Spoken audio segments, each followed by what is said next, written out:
하나님 말씀은 구약성경 출애굽기 14장입니다. 출애굽기 14장 10절로 14절 말씀 보겠습니다.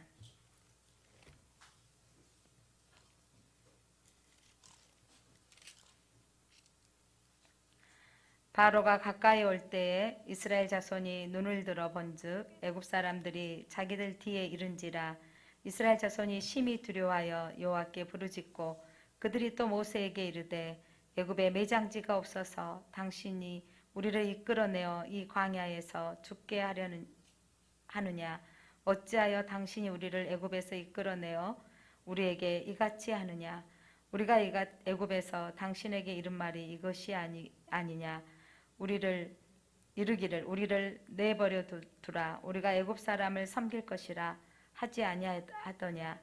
애굽 사람을 섬기는 것이 광야에서 죽는 것보다 낫겠노라. 모세가 백성에게 이르되 너희는 두려워하지 말고 가만히 서서 여호와께서 오늘 너희를 위하여 행하시는 구원을 보라. 너희가 오늘 본 애굽 사람을 영원히 다시 보지 아니하리라. 여호와께서 너희를 위하여 싸우시리니 너희는 가만히 있을지어다. 아멘. 빛이 있으라. 출애굽기 강해 이제 이스라엘 백성들이 장자 6월절 첫 번째 장자의 죽음을 통과하고, 그러니까 첫 번째 아들 장자의 죽음을 통과하고 출애굽이 되어집니다. 그러니까 그 광야길로 이제 나가게 되어지는데 오늘 본문의 내용입니다. 그런데 하나님께서 오늘 본문을 보면 길을 가야 할 빠른 길이 있거든요. 빠른 길이 있는데 하나님께서 그것을 돌리셨어요. 다른 길로 가도록. 자, 1, 2절 말씀 한번 보겠습니다. 여호와께서 모세에게 말씀하여 이르시되 이스라엘 자손에게 명령하여 돌이켜 바다와 믹돌 사이에 비하히롯 앞 곧 바알스본 맞은편 바닷가에 장막을 치게 하라. 하나님께서 여러분 성경에 이스라엘 자손에게 명령하여 돌이켜에다 동그라미를 한번 치셨으면 좋겠습니다. 하나님께 가는 길이 있거든요. 빠른 길이 가는 길이 있는데 돌이켜서 바다와, 그러니까 바닷길로, 홍해길로 믹돌 사이에 비하히롯 앞 곧 바알스본 맞은편 바닷가에 장막을 치게 하는 거, 그것을 이끄시는 겁니다. 하나님께서 그렇게 이끄시는 이유가 분명히 있을 겁니다. 하나님께서 방향을 바꾸셨는데 방향을 바꾸시는 이유가 무엇인지 오늘 성경에 보면 비하히롯이라고 표현되어 있는데, 비하히롯은 히브리어로 구출하다라는 뜻이고, 바알스본이란 말은 바알이 내려다본다라는 거예요. 그러니까 그 양쪽에 이곳이 어떤 지역이냐면 앞에는 홍해길이 막고 있고 뒤에서는 지금 이제 애굽이 쫓아오는 상황인데 비하히롯과 바알스본이 마주보고 있는 그 절벽 사이로 이스라엘 백성들 하나님께서 그 길로 인도하는 거예요. 앞길은 뭐밖에 없는데 바닷길로 인도하는 상황입니다. 하나님께서 의도적으로 홍해 앞으로 인도하셨다는 거죠. 모세에게 이르되, 자, 그들을 돌이켜 바닷길로 가라는 거예요. 자, 바닷길로 가는데 제가 지도를 한번 준비해 봤습니다. 첫 번째 지도 보니까 이제 라암삿에서 나서 숫곳에 이르러서 그들이 이제 파란색 줄 쫙 해서 블레셋으로 써져 있죠. 가나안 땅 가는 길에. 자, 저기로 가면 일주일에서 10일이면 갈 수 있는 길이에요. 근데 그 길로 쫙 돌아갈 수 있는 바로 갈 수 있는 길이 있는데, 하나님 이미 블레셋 사람들이 가까울 때 사람들이 전쟁하면 무서워가지고 도망가지 않을까, 이 생각 하나님 아셨고요. 근데 하나님께 그 길로 가게 하지 않으셨다는 거예요. 빠른 길로. 애굽의 국경 지역을 빨리 지나고 블레셋을 통과하면 가나안 땅으로 가는 약속의 땅인데, 하나님 어떻게 인도하셨냐면 다음 지도 보겠습니다. 하나님께서 그들을 숫곳에서 발원하여서 비하히롯에 내려오게 하셨던 거예요. 그러니까 비하히롯으로 내려오게 하셔서 이 바닷길로. 그러면 여러분 지금 가는 길로 빨리 국경을 넘어가야 되는데, 애굽의 지금 동편으로 계속 우리나라 지도 같으면 동해안 쪽으로 오고 있다 이 말이에요. 동해안 쪽으로 쭉쭉쭉 비하히롯으로 가게 하나님이 돌이키셨다고, 그 길이. 자, 그렇게 돌이키신 이유. 자, 우리는 때로는 여러분, 하나님께서 우리를 인도하시는데 더 빠른 길이 있는데 왜 돌리시는가 이해할 수 없을 때가 있다라는 거죠. 자, 이 상황을 보고 바로의 입장. 그러니까 하나님이 환경을 바꾸셨고 그때 바라보고 있는 바로가 정신을 차렸어요. 모든 백성의 아들들이 다 장자가 죽고 예, 정신 차려봤더니 노동력이 없는 거예요. 여러분 이 갑자기 노동력이 손실을 자각하고 나서 이들을 추격해야겠다 생각한 거죠. 우리나라도요, 여러분 노동 그 공사 현장이나 시골에 노동 그 하신 분들이나 예, 그 지역에 일하시는 분들이 만약에 다 우리는 이제 노동을 하지 않고 귀국하겠다고 쫙 나가면 아마 우리나라 경제 마비될 겁니다. 왜냐하면 그 대부분이 이제 힘든 일들이 다 지금 외국의 노동자들이 와서 일하고 있잖아요. 우리나라도 60년대 후반, 70년대죠. 70년대 막 이렇게 어려운 시절에 예, 독일로 가서 또 그 사우디로 가서 막 일하고 와서 돈 벌고 왔던 그 기억하시죠? 우리나라에도 지금 많은 사람들이 와서 노동력으로 일하고 있는데 당시에는 여러분 대가를 뭐 얼마나 줬겠어요. 노예인데 그렇게 일하고 있던 사람들을 그 재앙이 너무 두려워서 내놓고 봤더니 보내놓고 났더니 두렵고 떨리는 거예요. 그래 이제 뭐냐면 이거 큰일 났는 거지. 일할 사람이 없는 거죠. 그래서 추격하라라고 하는 거죠. 하나님이 그 마음을 강팍하게 해서 그렇게 하셨다는 것이었어요. 자, 그런데 이 일을 보니까 바로가 추격하라고 가는데 저들이 어디로 가고 있는가? 아까 빨리 광야길을 통과해서 블레셋길로 갈 줄 알았는데 이들이 점점 동해 그 이집트의 애굽의 동해 쪽으로 내려가고 있는 거예요. 그러니까 이걸 보는 순간 바로가 생각하기를 하나님이 바로가 그렇게 생각할 거라고 말씀하시면서 일부러 돌리신 거거든요. 3절 하나님이 그들이 이렇게 생각할 거다. 바로가 한번 읽어봅니다. 시작. 바로가 이스라엘 자손 대하여 말하기를 그들이 그 땅에서 멀리 떠나 광야에 갇힌 바 되었다 하리라. 그러니까 떠났는데 어디에 광야에 갇혀 있는 거예요. 그러니까 뒷길이 그 고센 지역으로 삼각주 나일강 삼각주 지역 이외에는 이집트 땅이 다 실은 광야거든요. 그러니까 여기서 광야는 빠른 그 길로 가는 길이 아니라 지금 그 바닷길로 양 절벽이 있는 협착한 길로 가고 있다라는 겁니다. 그래서 이들이 어디에 갇혔다? 광야에 갇혔구나라고 생각한다는 거죠. 이게 바로의 생각이 세상의 생각입니다. 하나님의 인도받는 사람들은요, 오늘 이때 하나님이 가라고 하니까 돌이켜서 가는 거예요. 갈 때 이 인도받는 사람들을 이해하지 못하는 거죠. 예를 들어 요즘 우리 뭐 예를 들면 작년에 한참 코로나가 더 심각해지고 막 이렇게 올라가고 이렇게 했을 때 지금도 마찬가지입니다만은 하나님의 인도받는 사람들은 그래도 우리는 예배 드려야 됩니다라고 예배 드리는 교회들을 향하여서 엄청 비난했죠. 하나님의 인도함 받고 사는 사람들을 세상은 이해할 수 없는 거예요. 아니 좀 잠잠하면 예배 드리면 되지 않겠느냐라고 하는 거죠. 그런데 그리고 도리어 그렇게 예배 드리고 있는 교회를 향하여서 어리석게 보고 무모하다고 하기까지 합니다. 자, 하나님의 계획을 이해하지 못하기 때문이죠. 그러니까 저희들도 막 9명이 있을 때는 이제 영상 예배로만 올릴 수밖에 없었고 또 20명 미만까지도 그렇게 했는데 지금은 그 현재 1.5단계로 뭐 8명 식사할 수 있고 교회나 이렇게 기관들은 아직 그 의자에 30% 앉을 수 있다라고 했는데 이런 상황이면 우리는 지금 다 와서 예배 드릴 수 있거든요. 그런데도 실험 강행하고 있거나 그러니까 제가 요즘 결석자들에게 전화나 문자하기가 문자로는 예배 드립니다 이렇게 정도는 하지 왜 못 나왔나요 이렇게 물어볼 수가 없는 거예요. 왜냐하면 너무 합당한 이유가 있다라는 거죠. 그러면서 그런 마음들 왜 저렇게까지 해야 되나 이렇게 생각하는 거 모모해 보이는 거 오늘 그 바로 왕이 생각했을 때 추격하러 가라 근데 그들이 어디로 가고 있느냐 봤더니 그들이 가고 있는 곳이 기껏해야 비하이로 저 해변가로 내려가고 있습니다. 그리고 그 통로에 지금 좁은 길로 가고 있습니다라고 하는 거예요. 그러니까 바로가 생각하기에 저들이 갇혔다. 도관해진 든 쥐다라는 거죠. 그때 바로가 출격하면서 그의 병거를 갖추고 오늘 성경에 보니까 어마어마한 병거를 가지고 가는데 추격하는데 이때 병거가 600대. 그래서 선발된 병거와 600대와 그 애굽의 모든 병거를 동원해서 다 함께 지휘관들을 거느리고 가는 거예요.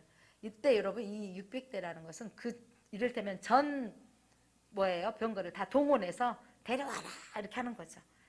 그럼 하나님께서 빨리 가겠더라면 길이 더 빨라서 다른 블레셋으로 나가게 할 텐데 하나님이 돌리셨다는 거예요.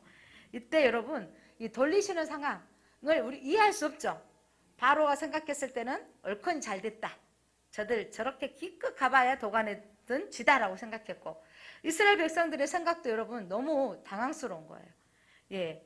처음에 시작은 여러분 마음 가운데 하나님이 떠나가겠을 때 기분 좋게 야 하나님 우리 편이시구나 10가지 재앙을 통과하고 나오면서 그들 출발은요 담대히 나갔어요. 8절 말씀 보면 여호와께서 애굽 왕 바로의 마음을 안악하게 하셨으므로 그가 이스라엘 자손의 뒤를 따르니 이스라엘 자손이 담대히 나갔습니다. 이전에 출발은 어떻게 나갔다고요? 출발할 때는 이스라엘 자손이 담대히 출발해서 나갔어요. 그래서 이제는 바로가 마음을 돌이켜서 이제 추격한다는 거죠. 그런데 이제 환경이 바뀌어졌습니다. 앞에는 바닷길이고 뒤에서는 애굽의 말굽 소리가 타닥타닥 들려오는 상황이죠. 이때 이제 이스라엘 백성들의 마음이 바뀐 거예요. 담대히 야 신난다고 출발했는데 어떤 일이 생겼냐면 10절 같이 한번 읽어보겠습니다. 바로가 가까이 올 때 이스라엘 자손이 눈을 들어본즉 애굽 사람들이 자기들 뒤에 이른지라 이스라엘 자손이 심히 두려워하여 여호와께 부르짖고 신나게 갔어요. 야 차이다 하고 갔는데 막 이 정도 왔을 때 일주일 길로 보거든요. 일주일 정도 길로 보는데 이때 눈을 들어서 보니까 뒤에서 애굽의 병사들이 쫓아오는 거예요. 그때 환경을 보니까 심히 두려웠다는 거죠. 여러분 현실의 상황을 보면 두려움이 오는 건 당연한 겁니다. 우리 인생에 여러분 현실적으로 이 코로나의 두려움이 엄청 크죠. 백신을 맞으면 그래도 좋겠다 이렇게 또 뭐 해외여행도 자유롭게 오고 갈 수 있을 것이라고 기대하고 있는데 그리고 이제 마스크도 벗겠다 하는데 안타깝게도 지금 영국에서 75% 어마어마한 수가 맞은 거예요. 75%의 이 백신을 맞았는데 인도 그 변이 바이러스 때문에 또 몇천 명씩 나오고 있다는 거죠. 그러니까 우리도 그 변이 바이러스에 자유롭진 않아요. 몇 명씩 나오고 있다는 거죠.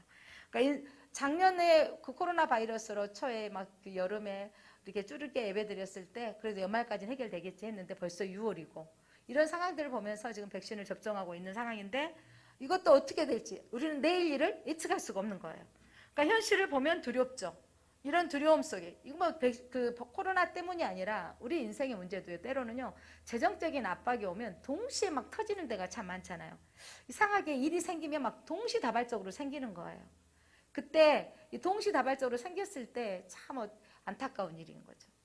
그러니까 이런 일들이 생겼을 때 우리는 사방이 막힐 때 그때 이스라엘 백성들이 하는 말은 딱 우리 고백처럼 이렇게 말하는 겁니다. 11절 그들이 말했던 고백은 이거예요. 모세에게 이르되 애굽에 매장지가 없어서 당신이 우리를 이끌어내어 이 광야에서 죽게 하느냐 어찌하여 당신이 우리를 애굽에서 이끌어내어 우리에게 이같이 하느냐 광야 어디 아니 애굽에서 그쪽에서 차라리 사는 게 낫두지 이곳에 와서 매장지가 되게 하겠느냐 여기서 죽게 만들겠느냐 차라리 거기 있었으면 좋았지 않았겠느냐라는 거죠. 여러분 사방이 막힐 때 인생은요 자연스럽게 나오는 게 옆에 사람을 원망하는 거예요. 누구 때문이다. 누구 때문이다. 너무도 쉽게 나옵니다. 우리 인생 가운데 답이 없어 보일 때 계속해서 막 시험 보고 또 시험 보고 도전하는데 또 떨어지고 하는 분들이 있잖아요.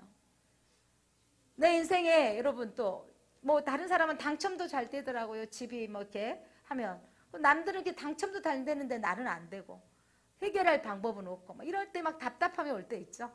그때 여러분 환경을 보면 우리 안에 두려움 그러니까 내 안에 두려움이 딱 들어왔을 때는요 내 안에 모든 것이 환경이 다 두려워 내 편은 하나도 없는 것 같아요. 두려움의 렌즈를 쓰게 되어지면 입에서 나오는 게 바로 나오는 게 원망이고 또한 절망입니다. 소망이 없어 보이고 끝인 것 같고 그렇게 그래서 여러분 그렇게 되어질 때 자기 두려움 그러니까 자기 상황에 고립되어서 그러니까 많은 사람들이 우울증에 걸리는 게 자기 두려움 때문에 자기 상황만 보고 있기 때문이죠. 그래서 결국은 나는 살 가치가 없어까지 가버린 거예요. 이게 누군가에게 여러분 누군가의 그 환경을 바라보지 못하고 누구 말도 그때는 이미 안 들려요. 들리지 않고 내 상황에 빠져버리는 거죠. 여러분 환경만 바라보면 두려움을 오게 되어 있는 것은 당연지사입니다. 그렇다면 오늘 성경을 통해서 두려움을 제거하는 방법이 무엇인가?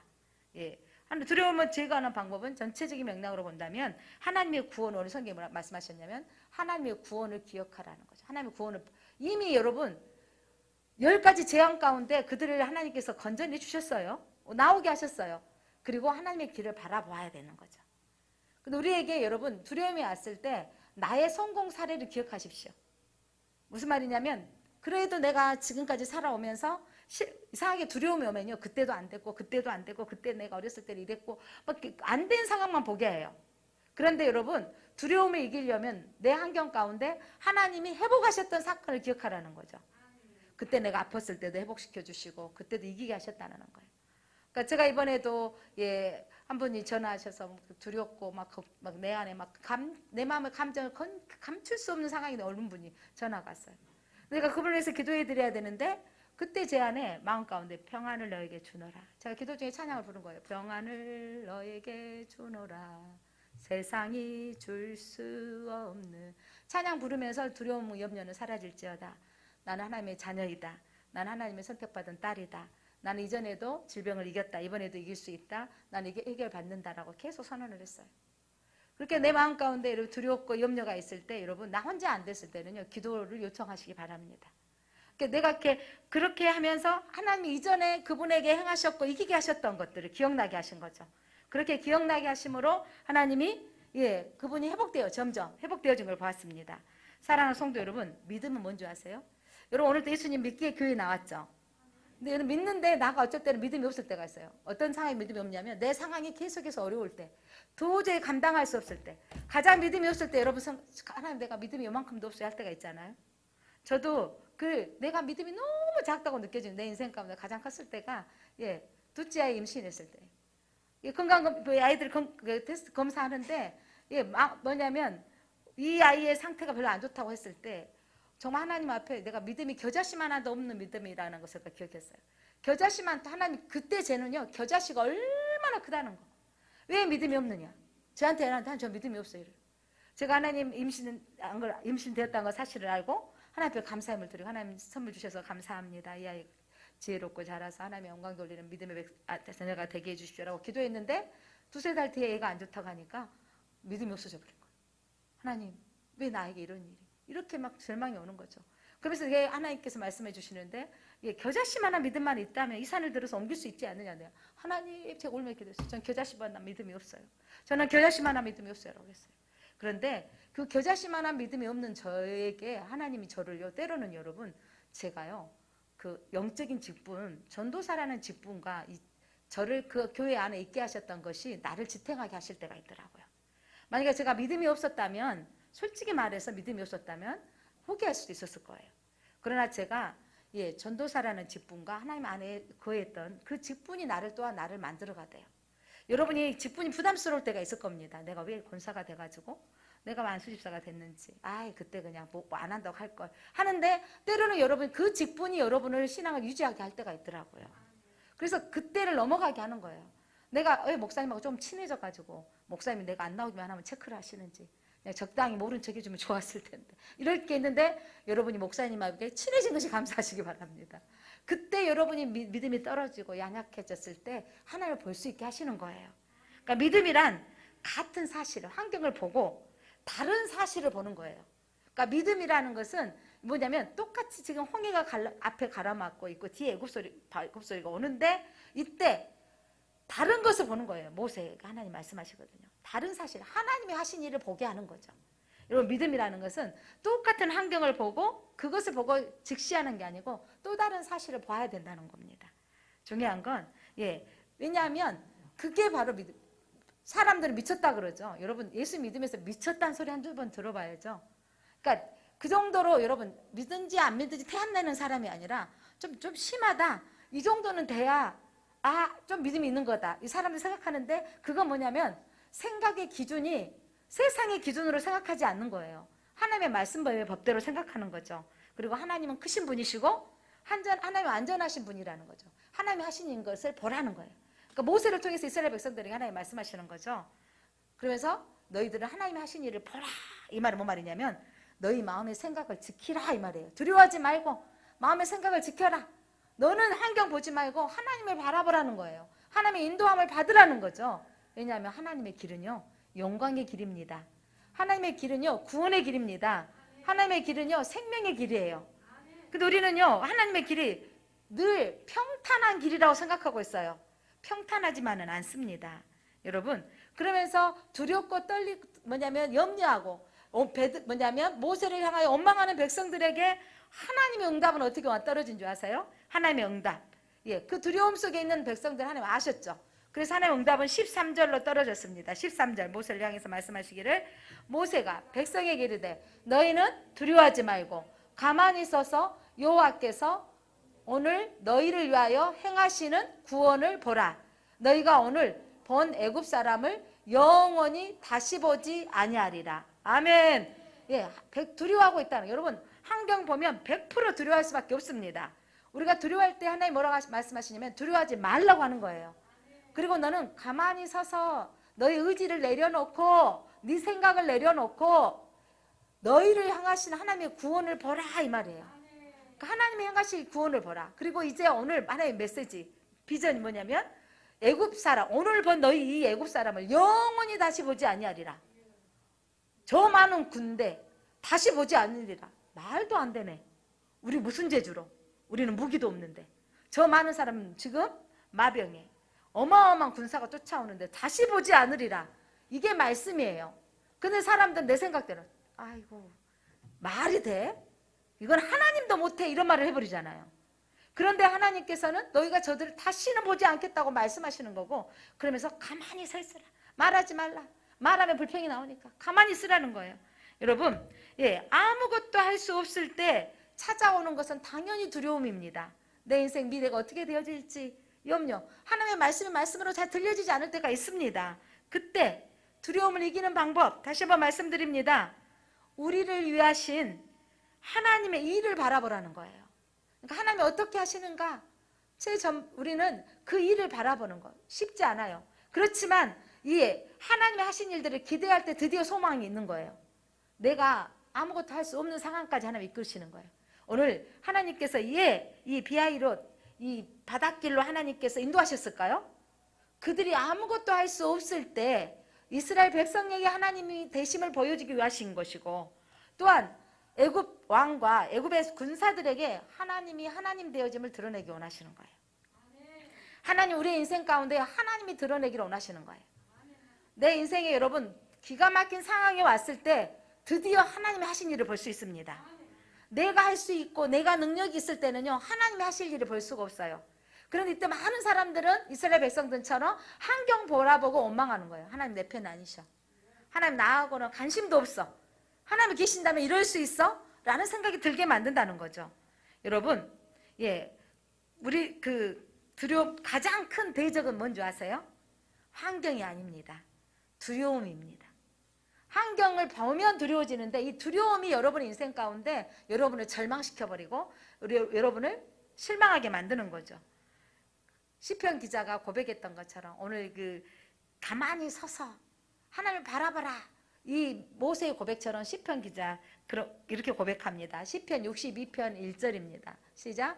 나의 영혼이 잠잠히 하나님만 바라며 나의 구원이 그에게서 나는도다. 나의 영혼이 잠잠히. 그러니까 내가 기가 막힐 상황에 어떤 것도 할 수 없을 때 하나님 난 아무것도 할 수 없습니다. 하나님 바라봅니다. 코미디언인가요? 정선희 씨 라디오 방송 나오고 이렇게 하는데 그 간증하는 걸 제가 들었습니다. 그 남편이 어마어마한 빚을 지고 그때 뭐 자살인가 했었죠. 그런 상황에 놓여 있을 때 어마어마한 비난이 오는 거예요. 그가 믿음의 사람인데. 그러면서 정말 죽고 싶고 힘들었을 때 정말 그를 살리셨다는 것은 정말 다 모든 걸 포기하고 싶었을 때 저를 살리신 분이 교회 앞에 간증하는데 여러분이었습니다. 그러더라고요. 참 멋진 교회더라고요. 어떤 권사님이 자기를 아무 말도 하지 않고 꼭 껴안아줬대. 꼭 껴안아주면서 하나님이 기도하는데 정선희 씨를 껴안아주라겠다고. 나는 하나님의 마음만으로 껴안아줄 수밖에 없다고. 그랬더니 펑펑 울었대요. 그러면서 어떤 분이 메모지 한 장을 주면서 나도 남편이 죽었는데 힘들어져. 하나님 바라보세요. 두고두고 나도 남편 죽었는데 이기고 사라지더라고요. 이 말이 위로가 되어졌고 어떤 꼬맹이가 응원합니다. 초등학생 글씨로 나는 집사님을 응원합니다. 이 말이. 그리고 이제 얼마 동안 쉬었다가 라디오 방송 나가니까 어마어마한 비난이 왔대요. 돈독이 올랐구나. 돈독이 올라와서 벌써부터 방송에 나오냐 그러는데 마음까지 나 돈독 올랐다. 남편 빚 갚아야 된다. 이러면서 나왔는데 많은 애청자 비난의 글이 80%면 20%의 지지하는 글이 하나님께서 계속 자기에게 그 지지하는 글을 보게 하시더라는 거죠. 그러면서 거기에서 하나님이 내가 너 편이라고 말씀하시는 거예요. 그러면서 자기가 살아난 이야기를 하더라고요. 사랑하는 성도 여러분, 여러분 하나님은 우리를 살리시기 위해서 하시는 메시지를 들으시기 바랍니다. 여러분 전진하라 할 때 여러분 기가 막혀요. 자, 이스라엘 백성들 선택사항은 앞으로 가면 바다예요. 뒤로 가면 내가 예전으로 돌아가야 돼요. 항복하고 노예 삶으로 돌아가야 될 상황인데 하나님이 아무것도 하지 말고 하나님이 내려주신 방법이 뭐냐면 가만히 있으라고 하시면서 그게 바로 하나님 바라보는 시간인데 여러분 그때 하나님도 전진하라고 하시거든요. 자, 가만히 있으라고 하셨는데 가만히 있으라는 말은 뭐냐면 하나님을 바라보는 시간인 거예요. 여러분 기가 막힌 상황이 되었을 때 하나님이 어떻게 말씀하시는가를 봐야 돼요. 그래서 하나님이 이 사건을 어떻게 해석하기를 원하시는가 봐야 되는 거죠. 믿음으로 삶을 읽으시기 바랍니다. 하나님의 관점으로 믿음으로 여러분의 삶을 해석하기를 바랍니다. 무슨 말이냐면 이런 상황이 어떻게 해석해야 될 것인가. 신고사님이 이번에 그 코로나 가정 뭐냐면 그 가게에서 나왔고 처음에는 저한테도 전화 왔어요. 저도 불감증이 좀 있어요. 민감한 수요일 밤에 목사님 그 감기 증상이 있어서 약 먹으니까 좀 괜찮네요. 수요일 밤 어쩔까요? 그래서 제가 약 드셨으니까 마스크 쓰고 나오세요. 저도 그랬어요. 그리고 이제 방신이 감기 증상 나와서 괜찮아지고 약 드셨는데 장로님이 또 감기 증상이 좀 나타나니까 약 드시라고. 용순 집사가 감기 증상이 또 나와서 약 드시라고. 그래서 또 약국에 갔더니 열이 안 나니까 다 병원에 가니까 다 약 지어준 거예요. 약 먹고. 근데 용순 집사가 토요일 날까지 기침을 하면서 하니까 좀 불안한 마음이 있어서 용순 집사가 토요일 날 오후에 검사 받으러 간 거죠. 그래서 주일날 아침에 검사 결과 났는데 코로나가 나온 거죠. 그래서 식구들 했더니 장로님과 신군사님 그리고 찬엽사나 사론이란 안 걸렸는데 터미널 안에 근무한 3사람이 걸린 거예요. 그런 상황에 있어서 권사님 금요일 날도 오셔서 감기로만 알았지 병원에 가서도 검사하란 말 안 하더라고. 그렇게 해서 했는데 장로님이 저렇게 아프셔가지고 하니까 빨리 받았으면 이런 일이 없었을까라는 생각에 그 마음이 자괴감이 오는 마음인 건데 우리는 인생은 늘 실수하고 삽니다. 권사님 저도 권사님 이렇게 우리도 괜찮겠다. 권사님 그 검사 나오기 그날 전날까지 새벽기도 다 나오시고 그래서 우리가 새벽기도 나도 우리 모든 또 교육자들과 성도님들이 또 자가격리 다 했습니다만은 이런 상황 가운데 있는데 장님이 금요일 날 그 간호사가 많이 좋아지셨다고 영상으로 통화를 하신 거예요. 근데 말은 못하지만 나 누군지 알겠어요? 그랬더니 고개 끄덕끄덕 하시고 빨리 나오셔갖고 같이 신앙생활 해야죠. 근데 고개 끄덕끄덕 하셨다는 거. 그래서 너무 좋으셔갖고 전화하셔서 목사님 장로님 뵀는데 많이 좋아져가지고 영상통화했거든요. 그래 너무 기뻐요. 그러면서 가슴이 막 덜덜 떨리면서 하나님이 장로님 살리실 것 같아요. 이렇게 하셨는데 어제 또 갑자기 오전에 목사님 유독하시다고요. 갑자기. 장로님이 하나님 영상통화로 권사님 보게 하시고 지금 9시 한 45분에 소천하셨습니다. 근데 이런 상황들을 우리가 해석해야 될 때 아침에 어제 이미 유독하시고 찬양집사하고 사라자매가 대기하고 있을 때 그 권사님이 마지막까지 그래도 하나님 마음의 평안은 천국이 소망이 있기에 마음 평안한데 기도해 주시라고 기도하고 이렇게 하는데 아침에 제가 이렇게 앞자리에 앉아 기도하는데 장로님의 그 생각이 나는 거예요. 예전에 제가 터미널에 한 번씩 신방 가고 이럴 때 우리 교회에서 단기 선교로 캄보디아도 가면 신고사님도 가시고 또 싱가포르나 이렇게 또 중국 우리 갔을 때 같이 여행할 기회가 없으니까 교회에서 이렇게 가면 같이 가고자 하시면 장로님이 뭐 하려고 하려 그래? 더 좋은 천국 있으면 가면 되는데 나는 절대 안 가네. 제일 좋은 천국 가서 보면 되지. 이 말씀이 아침에 딱 떠오르는 거예요. 그 말씀이 떠올라서 아침에 제가 그 말을 설교했거든요. 그렇게 천국 가신다고 하셨는데 간구 시간에 올라온 거예요. 주보가 목사님 소천하셨다고 장로님 소천하셨다고 올라왔는데 때로는 이런 일들이 생겨졌을 때 왜 믿음에 분명히 그런 말이 나오는 거죠. 삼익 아파트에 사신 분이 어떤 분이 그랬대요. 아니 그 교회 다니신 분이 왜 그런 일이 생겨지냐고. 여러분 세상은 그렇게 말해요. 여러분 교회 다니는데 코로나 걸릴 수 있습니다. 교회 다니시는데 코로나 걸려서 하늘나라에 갈 수 있습니다. 그런데 이 문제를 어떻게 해석하느냐가 중요한 거예요. 믿음으로 삶을 읽으라. 믿음으로 하나님의 관점으로 해석하라 이거예요. 우리는 결국 다 천국에 갑니다. 예. 그런데 그 마음 가운데 여러분 이게 하나님의 우리에게 주시는 시험이다. 하나님 이것이 우리에게 주시는 고난이다. 이렇게만 보는 게 아니고 하나님이 저는 그랬어요. 딱 그러면서 해석이 되어진데 장로님이 그 코로나 증상이 나오기 전날까지 뭐 하셨다? 근무하셨는 거예요. 여러분 81세 지금까지 일하셨어요. 81세 지금까지 일하셨고 그렇게 건강한 모습으로 사셨는데 이 바이러스라는 영향력 아래 하나님 앞에 부름을 받으셨는데 그래서 권사님도 71세가 될까지 지금까지 일하신 거예요.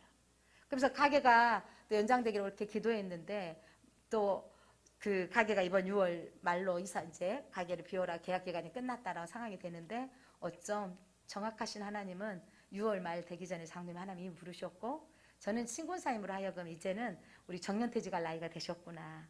72세까지 일하셨다면 그건 너무 감사할 일이다라는 해석이 제 안에 들어옵니다. 사랑하는 성도 여러분, 상황이 내가 이해할 수 없는 일들이 참으로 많이 펼쳐져 있지만 하나님께서 그 안에서도 소망을 갖는 거예요. 그래서 어젯밤에 통화하면서 마음은 평안합니다. 천국에 소망이 있기 때문입니다. 라고 하셨지만 내가 빨리 병원에 모시고 갔더라면 빨리 검사를 했더라면 이런 일이 없지 않을까. 금요일 날께 하셨던 권사님을 우리가 이루었으면 좋겠습니다. 사랑하는 성도 여러분, 하나님의 관점으로 세상을 볼 수 있는 눈이 떠져야 됩니다. 예, 하나님의 관점. 자, 하나님은 그 상황에 있는 그 앞에는 바닷길인데 계속 가라고 하시는 거예요. 자, 15절 말씀 한번 읽어보겠습니다. 15절 같이 읽습니다. 시작. 여호와께서 모세에게 이르시되 너는 어찌하여 내게 부르짖느냐 이스라엘 자손에게 명령하여 앞으로 나아가게 하고. 여러분 상황이 어려워서 부르짖고 하나님 모세는 또 하나님의 부르짖 하나님 어떻게 하라고요? 라고 부르짖었을 것 같습니다. 그때 어찌하여 너에게 여러분 기도할 때가 있고 나가야 될 때가 있는 거예요. 너는 앞으로 어떻게 해라? 나아가게 하고. 여러분 앞으로 나가는데 지금 점점 어디로 가라는 거예요? 바닷길로 가라는 거예요. 계속 바닷길로 나아가라는 거죠. 믿음의 걸음을 내디디라는 거예요. 저는 요단강은 홍해는 갈라지고 간 줄 알았어요. 물론 밤새워 하나님 알려주셨는데 이때 바다 앞까지 계속 뭐라는 거죠? 저 앞에 바다가 보이는데 계속 끝이 오면 바다인데 가라는 거예요. 뭐예요? 빠지라는 말이에요. 근데 나아가라는 거예요.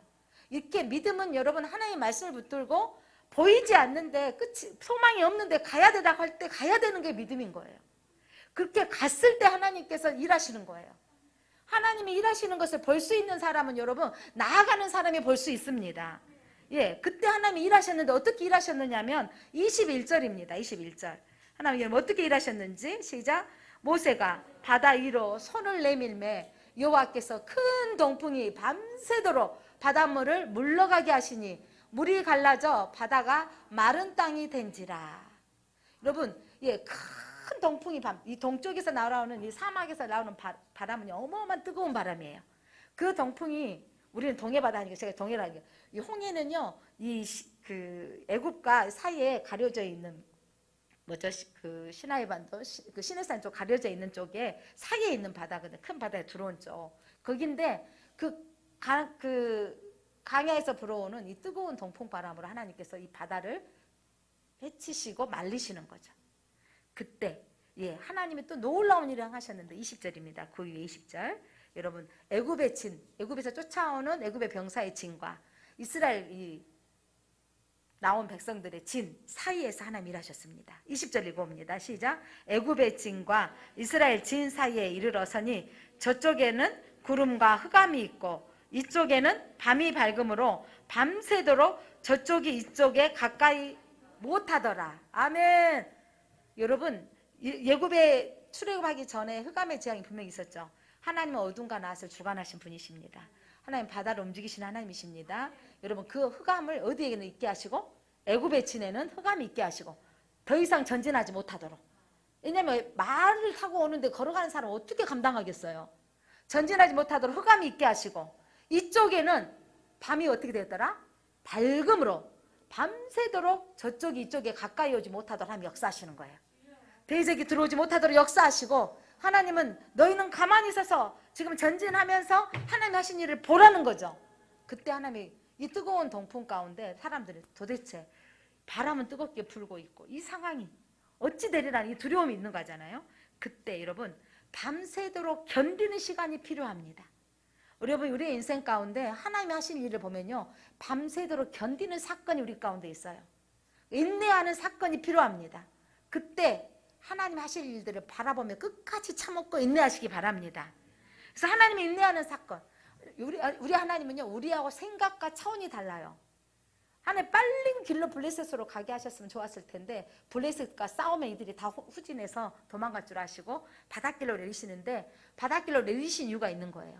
홍해길로 내리신 이유가 뭐였냐면 사면 초가의 환경 가운데 세상은 비웃고 쫓아오는데 하나님께서 이스라엘에게 하나님의 하나님이심을 보여주기 원하신 것이고, 애굽 사람에게도 바다 갈라지는 사건, 그리고 그들이 온전히 다 수장되어지는 사건을 통해서 온 땅에 하나님이 드러나게 하시는 거예요. 이 소식이 여러분 나중에 40년 뒤에 가나안 땅을 정복했을 때 여호수아가 정탐꾼을 보냈을 때 그때 라합이 들었잖아요, 기세. 하나님의 소식이 온 땅에 전파되게 하시고자 하나님은요, 유대인의 하나님만이 아니라 온 세상의 하나님인 것을 드러내기를 원하셨습니다. 하나님의 방법은 우리 생각과 차원이 달라요. 여러분 내가 이것만 해주면 감사하겠죠. 근데 우리가 절박했을 때는 항상 그래요. 저도 재정적으로 어려웠을 때 하나님 이것만 필요합니다 하고 나면 하나님 딱 그만큼 주시고 나면 나중에 이러죠. 아, 내가 좀 그때 좀 더 구할걸, 하나님 이것만 주셨을까라고 생각하는데, 여러분 하나님은 우리 생각과 우리 뜻이 차원이 달라요. 이사야서 55장 9절 말씀 한번 보겠습니다. 이사야서 55장 9절. 이는 하늘이 땅보다 높음 같이 내 길은 너희 길보다 높으며 내 생각은 너희의 생각보다 높으니라. 하나님의 생각은요, 우리 생각보다 높아요. 하늘이 땅보다 높은 것이 하나님의 생각은요, 우리의 생각을 초월해서 넘칩니다. 다릅니다. 그래서 여러분 이 홍해길로, 이 바닷길로 인도하시는 하나님이 계획이 있었다는 거예요. 여러분 이들을 여러분 이곳으로 오게 하셔서 하나님 이스라엘 백성들을 바다를 움직이시는 하나님을 경험하게 하시는 거예요. 놀라운 하나님을 경험하게 하시는 거죠. 여러분 기도 제목은 항상 어떻게 기도합니까? 저는 항상 이런 기도를 많이 합니다. 하나님 자녀들을 평탄한 길로 인도하소서. 우리 성도들 하나님 평탄의 길로 인도하옵소서 늘 기도하는데, 참 이게 뭐냐면 나 편하고 싶어서, 솔직하게 나 편하고 싶어서 이런 부분이 있는데, 하나님은 때로 우리가 상상도 하지 못할 사면 초가의 환경, 홍해가 가로막혀 있는 환경을 만들어 놓으십니다. 그리고 하나님은 응답하십니다. 피하지 말라고 말씀하시죠. 홍해 바다로 어떻게 하라? 발을 내디디라는 거예요. 가라! 전진하라! 그러면서 하나님의 구원을 보게 하십니다. 여러분 믿음으로 끝까지 가면 하나님의 구원을 보는 거예요. 제가 어렸을 때 교회에서 학생 수련회 가고 막 여름 성경학교 하고 그러면 너무 재밌는 거예요. 이렇게 하고 봉사하고 이렇게 방학 동안에 막 수련회, 여름 수련회 가지, 겨울 수련회 가지, 뭐 이렇게 교회에서 살다시피 하고 시골엔 또 반찬 가지러 동생들만 보내고 저는 안 오지. 우리 엄마가 너는 교회에서 뭐 밥이 나오냐 떡이 나오냐 막 하셨는데 제가 교회에서 주시는 밥으로 먹고 살고 있지 않습니까? 그런데 여러분 그렇게 믿음의 길로 계속 가는데 저에게 이런 영광이 올 거라고는 기대하지 못했습니다. 제가 여러분 앞에 이렇게 서서 감히 설교하는 목회자가 돼 있다는 것은 여러분 좀 상상도 할 수 없는 일입니다. 전도사, 담임 목사를 보조하는 정도의 사역으로도 감사했는데, 제가 이 일을 감당하고자 할 때 정말 두려웠죠. 그때 하나님 아셨죠. 여호수아에게도 모세가 죽고 이스라엘 백성들을 리더하는데 얼마나 두려웠겠습니까? 하나님께서 두려워하지 말라 내가 너와 함께함이라, 놀라지 말라 내가 너를 도우리라 하셨잖아요. 하나님 저를 제 안에 두려움을 아시고 하나님께서 함께 하신다는 거죠. 내가 너 두려워하지 말라 놀라지 말라 하셨습니다. 그리고 제가 이렇게 감당해 오면서 제가 가끔 어쩔 때 하나님 도와주심으로 말미암아 제가 기특할 때가 있는 거예요. 무슨 말이냐면 내 용량이 이 정도 아니거든요. 그런데 이 일을 감당하게 하시는 거예요. 감당하게 하실 때 참 하나님이 정말 놀랍습니다. 지금도 마찬가지예요. 좀 전에 제가 들었는데 장로님께서 지금 바로 화장터로 가셨습니다. 그러니까 코로나의 그 상황이 되어지기 때문에 화장터로 바로 가셔야 되고, 그래서 지금 남아있는 찬혁집사하고 사라 자매만 따라갈 수 있고, 가족들은 마지막 아버지 얼굴을 볼 수가 없는 거예요. 그러니까 하나님은 마지막 볼 수 없는데 하나님은 노묘하신 하나님 전날에 시험권사님 보여주셨다니까요. 영상으로 고개 끄덕끄덕 하시고 보여주신 하나님 앞에 우리는 그게 하나님의 기적 아닙니까? 딱 괜찮다고 보여주신 하나님. 그러니까 여러분 이게 하나님의 사인인 걸 보셔야 돼요. 여러분의 인생 가운데 하나님 앞에 사인을 구하셔야 돼. 어떤 일이 생겼을 때 하나님이 막으시면 하면 안 되시는 거구나라는 거예요.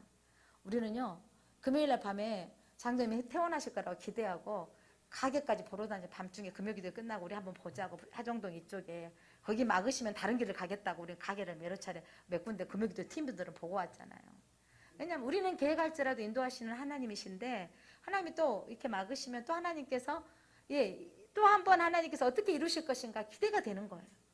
여러분의 인생 가운데 끝이 아니라고 하나님 나를 방향을 어떻게 인도하실까? 내 퇴직 이후에 하나님 어떻게 인도하실까? 기대하시기 바랍니다. 여러분 내가 나이 들으면 어떻게 살 것인가 하는데 대부분 어르신들이 하나님이 뭐라 하냐면 어르신들이 하실 말씀이 나라가 나를 용돈을 주네. 나라가 나를 책임져 주네. 노인연금에다가 일자리 창출하고 하시니까 이런 세상이 올 거라고 생각도 못했죠.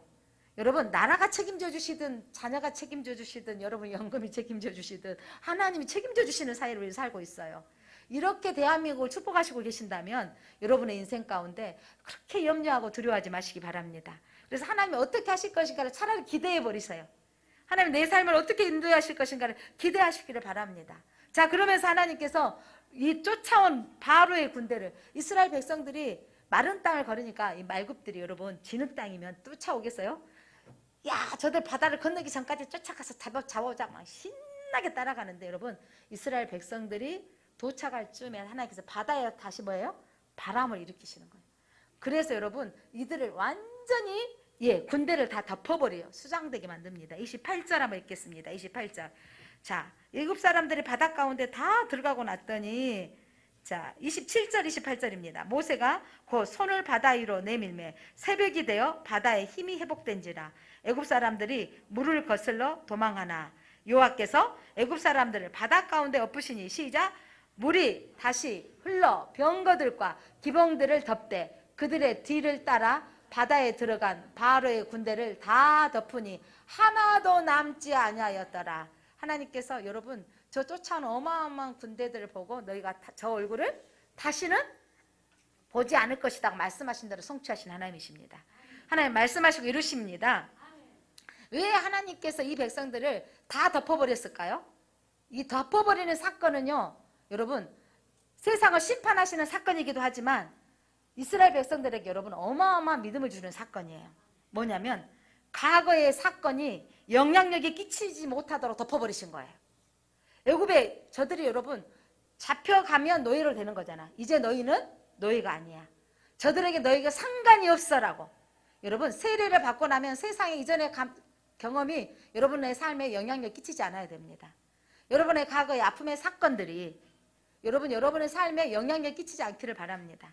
나는 지지리도 복이 없어서 어렸을 때 그렇게 살았어. 나는 또 누군가에게 뭐라 그래야 되죠? 다른 사람에게 무시당하고 그렇게 살았어. 그래서 나는 또 무시받을 거야. 이게 아니라 하나님의 백성으로 되어진 우리는 이제 영향력이 없다. 대적은 영향이 없는 것을 말씀하고 계십니다. 그리고 과거의 고통이 새로운 약속을 붙들고 가는데 방해가 되지 않도록. 이제 애굽의 병사들이 쫓아올 방해는 있어요, 없어요? 이제 없어지는 거죠. 애굽의 병사들이 쫓아와요. 다 수장돼 버렸으니까.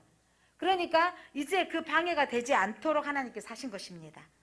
사랑하는 성도 여러분, 이렇게 놀라운 일을 보고 31절 큰 능력을 보았으므로 백성이 여호와를 경외하며 그의 종 모세를 믿었더라.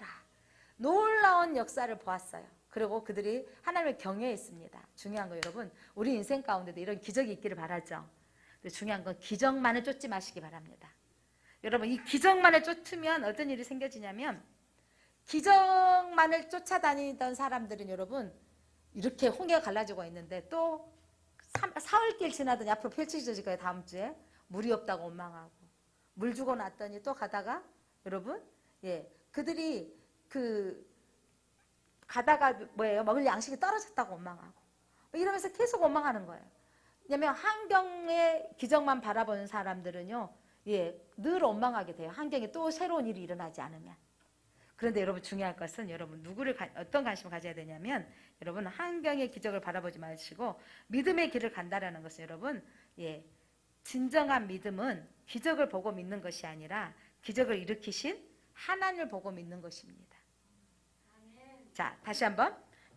진정한 믿음은 기적을 보고 믿는 것이 아니라 기적을 일으키신 누굴 봐야 된다고요? 하나님을 보고 믿는 거예요. 그러니까 기적만 보면 내 인생에 뭔가가 일어나고 내가 아파트가 당첨이 되어지고 내가 건물을 사고 내가 병이 나아지고 이런 기적만 보는 것은 기적이 내 안에 또 뭔 일이 안 일어나. 기적이 안 일어나면 하나님 안 계신가? 이렇게 되어진다고요. 자, 중요한 건 기적을 일으키신 하나님을 보는 거예요. 하나님은 그럼 뭐냐면 욥이 하나님을 보았기 때문에 주신 자도 요하시오, 가져가신 분도 요하십니다 라고 고백할 수 있는 거죠. 내 모든 환경이 하나님이 주신 것이라고 인정해야 되는 믿음이 되는 겁니다. 자, 기적을 보았던 사람들, 여러분 놀라운 사건, 기적을 보았던 이 세대들은요, 가나안에 들어갔을까요? 못 들어갔을까요? 못 들어갔어요, 여러분. 원망하고 불평하다가. 그런데 어떤 사람이 들어갔냐면 그때 기적의 소식을 들었던 가다가 뭐예요? 가다가 태어난 사람들, 입새 미만이니까. 광야에서 태어난 사람들, 가다가 태어났던 사람들, 그리고 어떤 사람이 누가 들어갔어요? 출발할 때 어린아이였다. 그리고 여호수아와 갈렙. 자, 여호수아와 갈렙은 하나님과 끝까지 동행한 사람이었어요. 중요한 건 여러분, 인생 가운데 기적이 내 안에 많이 일어나는 게 중요한 게 아니에요.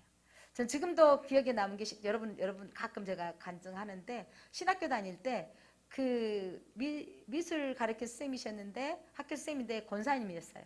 근데 저희 신학교 와서 교육학을 가르치시는데 그분이 이렇게 꼭 말씀하셨어요.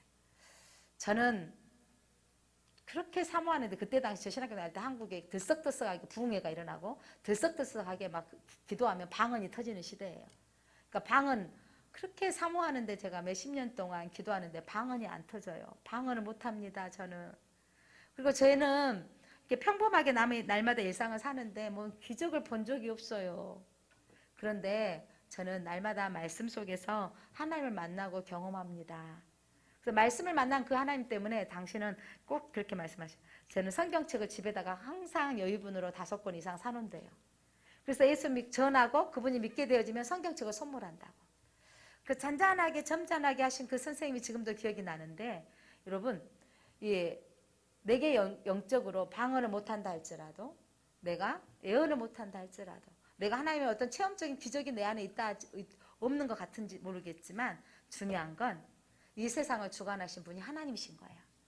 욥에게 저는 이번에 욥기서를 또 한 번 읽으면서 이번에 이제 욥기서 끝나고 시편 읽고 있잖아요.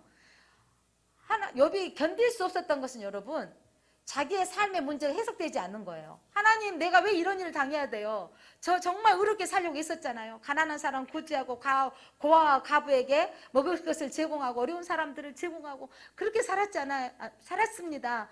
왜 내게 이런 일이 일어나요? 해석되지 않았을 때. 그러면서 그의 친구들이 비난할 때 그때 욥에게 하나님이 나타나신 거예요. 하나님이 나타나셔서 하나님께서 하신 말씀 첫 번째 말씀이잖아요. 강한 폭풍우 가운데 이건 뭐냐면 강력한 임재 가운데예요. 폭풍우 가운데 하나님이 나타나셔서 하신 말씀이 뭔지 아세요? 너는 내가 땅에 기초를 놓을 때 어디 있었느냐? 너는 내가 바다에 경계를 세울 때 어디 있었느냐? 내가 밤과 낮을 나누었을 때 너는 보았느냐라고 하시는 거예요, 여러분. 그러니까 하나님이 천지를 창조하셨다라는 하나님을 말씀하시면서 너가 그 짧은 소견으로 네가 나를 알겠느냐라는 거예요. 여러분, 우리 하나님이 천지를 창조하신 하나님인 걸 믿으시기 바랍니다. 그 믿음이 시작되어졌다면 여러분의 인생에 하나님께서 내 잘 자란 어떤 기적이 일어난다 않았다 할지라도 그 하나님을 바라보고 있으면 그 하나님을 끝까지 믿고 있으면 하나님께서 여러분의 삶 가운데 여러분의 하나님 되어지심을 드러나게 하시는 거예요. 소소하게도 하나님을 알아채림이 있어야 되는 거예요. 우리 금요기도의 성도들은 알아채림이 생겨지잖아요. 권사님이 그날 장로님과 대화했던 내용을 들었기 때문이에요. 권사님이 장로님이 그렇게 보여주셨다는 거죠. 하나님이 그때 영상통화를 하게 하셨다는 거죠. 그렇게 하셨다는 하나님이 마음의 평강을 주게 하시고 그리고 이제 남편을 하나님이 보내셔야 되는 이 상황들을 겸허하게 받아들이고 있는 거죠. 사랑하는 성도 여러분, 여러분이 우리의 인생 가운데 여러분이 문제를 해석할 때 나에게 기적만 일어난 게 아니라 기적을 행하실 하나님을 기대하시기 바랍니다. 그 하나님과 동행하시기를 바랍니다. 우리 앞에 우리 앞에 홍해를 만날 수 있어요. 홍해를 만날 수 있는데 하나님은 그 홍해를 피하라고 말씀하지 않습니다. 도망가라고 말씀하지 않습니다. 건너가라고 말씀하십니다. 인생의 무거운 짐을 만났을 때 여러분 피하라고 말씀하지 않은 거죠. 부딪혀야 돼요. 여러분 환경 가운데 부딪혀서 하나님이 하신 일들을 봐야 돼요. 끝까지 인내하시기 바랍니다. 견디시기를 바랍니다. 그리고 끝까지 믿음의 길로 나아가시기를 바랍니다. 믿음의 길로 나아갈 때 하나님이 하신 일을 볼 수 있기 때문입니다. 전능하신 하나님은 기적을 행하신 하나님, 그 하나님을 바라보시기를 바랍니다. 그 하나님과 함께 하실 때 오늘 시편 18편 말씀처럼 여호와는 나의 방패시요 나의 요새시요 나의 구원이시요 나의 피할 바위시요라고 고백할 수 있는 것입니다. 여러분 하나님이 함께 하시는 그 하나님, 그래서 우리 하나님이 내게 기가 막힌 상황이 있을 때 가만히 서서 하나님의 구원을 보라, 하나님이 하신 일을 기대하라, 하나님을 바라보라, 끝까지 우리 하나님을 바라보며 함께 나아가시는 사랑하는 성도님들 되어주시기를 바랍니다. 기도합니다. 하나님 감사합니다. 가만히 서서 하나님의 구원을 보라. 우리 앞에 홍해가 가려웠을 때 왜요? 내 인생 앞에 왜 이런 일이 생겨야만 됩니까? 평탄한 길, 좋은 길만 우리는 고대하고 기대합니다. 하나님, 오늘 우리 하나님은 일부러 이스라엘 백성들을 바닷길로 돌이켜 가게 하셨습니다. 비아히롯 앞에 그들을 세우셨습니다. 그리고 대적을 쫓아오게 만드시고 앞에는 홍해가 가로막고 양쪽에 절벽 사이에 환경 바라본 이스라엘 백성들은 원망하고 차라리 여기서 우리가 죽게 되었구나라고 하지만 하나님은 모세를 통해서 말씀하십니다. 가만히 서서 하나님 하신 일을 보라, 그리고 나아가라 라고 말씀하십니다. 하나님, 우리 인생 가운데 기적만을 바라기보다는 기적을 행하시는 하나님을 바라보며 살겠습니다. 그 하나님을 끝까지 함께 하신 하나님, 그 하나님과 함께 우리의 인생길을 걸어가겠습니다. 어떤 환경이 온다 할지라도, 어떤 높음이나 어떤 기품이 온다 할지라도 하나님 좌우로 흔들리지 아니하고 끝까지 하나님만 바라보고 가겠습니다. 그렇게 믿음으로 살겠습니다. 예수 그리스도 이름으로 기도드립니다. 아멘.